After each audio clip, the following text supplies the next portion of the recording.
Harold Gibson. I live here in Glenvil. Population 332, and I still don't believe that that's right. The guy asked me to help me with his bees, so that's what I did. We're in Glenvil, Nebraska, in front of their old schoolhouse.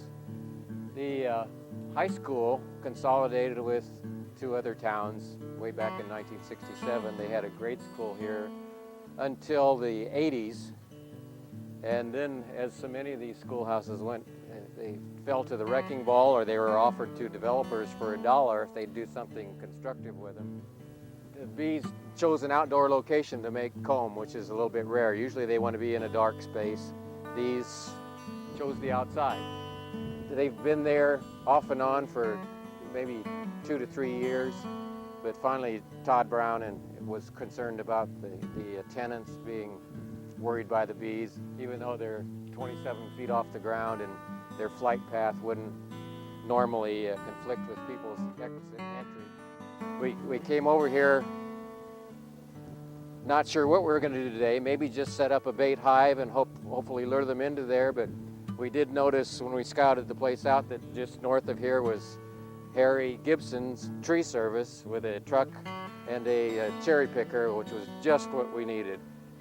We loaded up and went up to the hive and were able to remove the comb into the hive box, and as many of the bees as we could, brought it down to ground and manipulated from there. Right, we're making up what a swarm collection box or a bait hive, whatever you want to call it.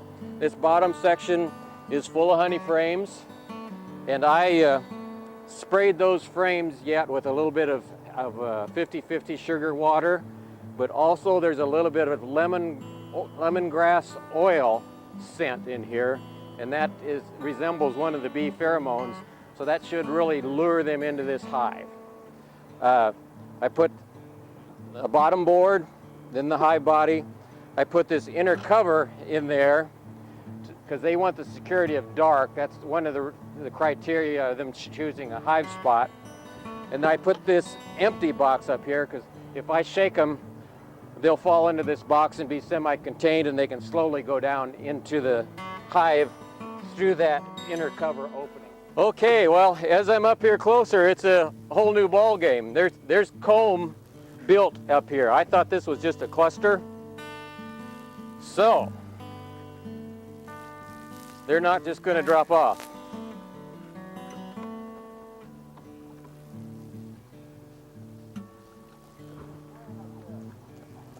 I'm spraying this syrup, 50% sugar and water with a little bit of lemon oil scent, lemon oil grass.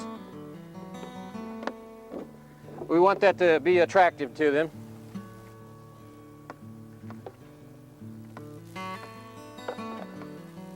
Sorry for going mute on you, Larry. I'm not a good multitasker. I'm going to have to carefully take this honeycomb off the soffit and get as much of it as I can into the hive.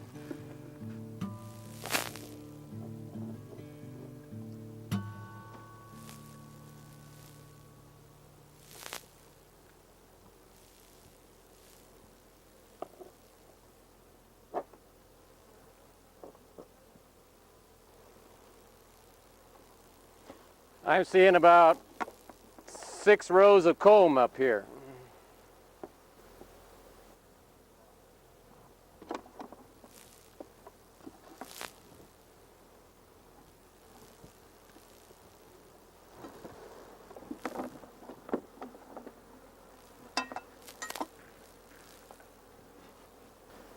There is larvae in here, so this is truly the hive, and they will be a little bit protective.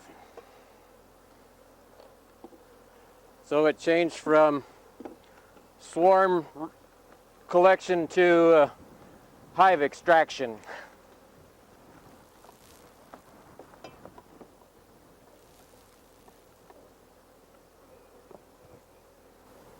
I'm a bit surprised that they would have this hive outside in such an exposed location, but it's summer. They don't know that winter gets nasty here yet.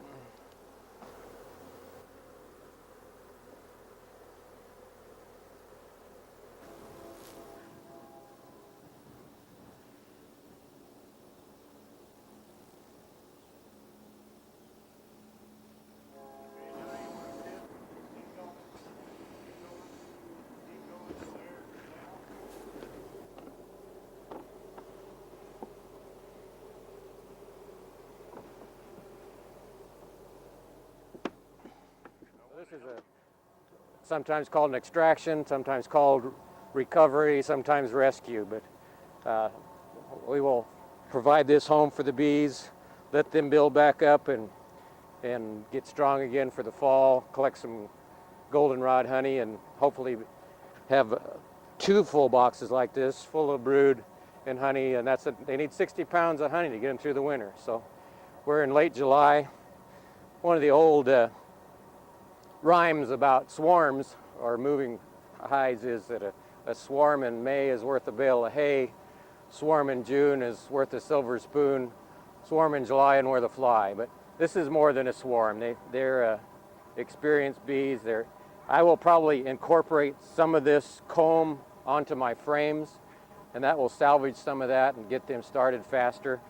And then, of course, the thing I got my fingers crossed about is that I got the queen, that I didn't injure her, deflected them into this empty super box. And if they can get all established and her down in the bottom and going again, they will set up and start scenting here and lure the bees that are still up at the soffit where the old hive was down into here. Get everybody united and take them home. Might wait till even after sunset or dark to move them. We'll see how they go. As gently as possible, we want to try to incorporate our comb into frames.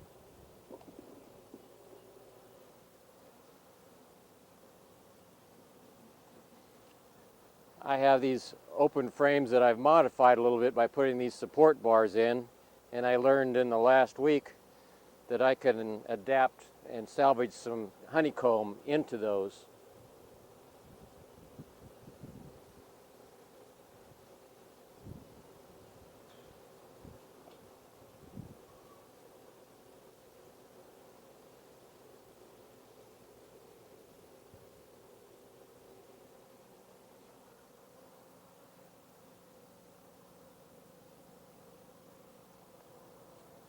These are really big pieces of comb.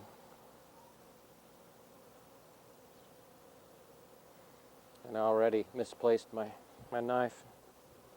Here we go.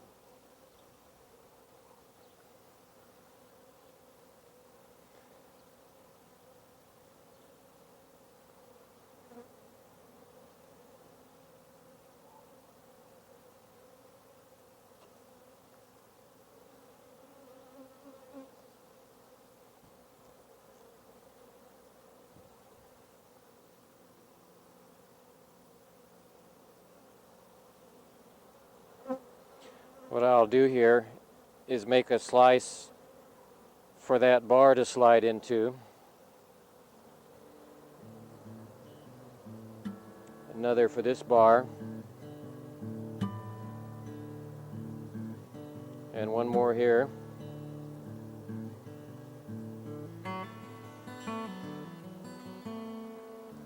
Then we'll turn this over.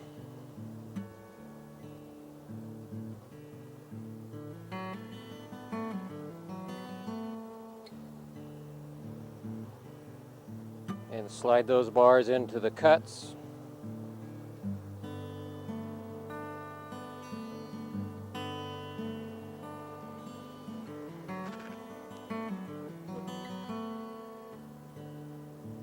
And the bees will remodel, modify, and make that home again.